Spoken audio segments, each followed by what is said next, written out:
Hello, my name is Rachel Magnus. I would like to take a few minutes to talk about our current education system. Did you know that the system of education we use was designed over a century ago? This system is extremely outdated, flawed, and in desperate need of reform. We should be finding ways to change this flawed system instead of just continuing on with the system year after year. As a current student going through this system, I am experiencing many of these issues firsthand.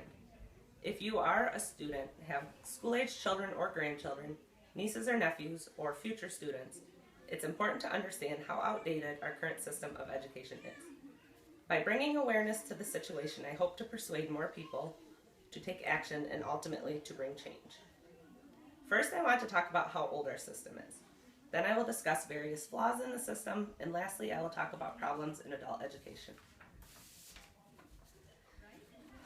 Our education system was designed in a time when the job market was much smaller than it is today.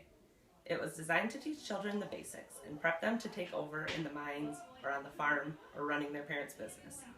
But today, the job market is astronomical. Students are no longer expected to take over their parents' trade and follow in their footsteps.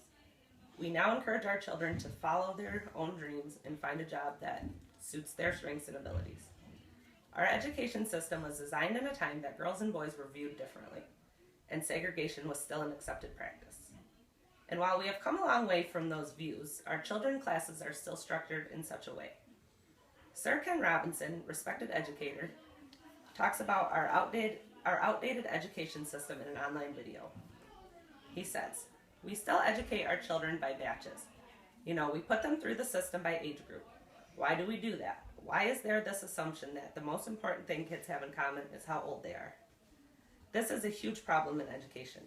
Just because students are the same age does not mean that they have the same amount of knowledge or abilities. Imagine if we grouped students by their actual skills instead of their age. Students would be able to learn at the correct pace for them and would often be challenged instead of just sitting bored through classes relearning things they already know.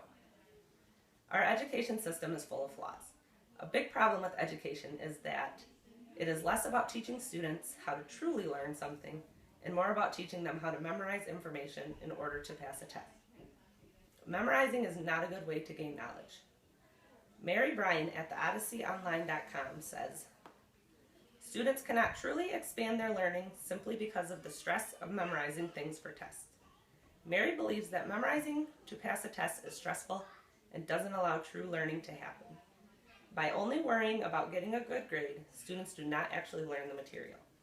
Another problem that comes with memorizing is that teachers cannot effectively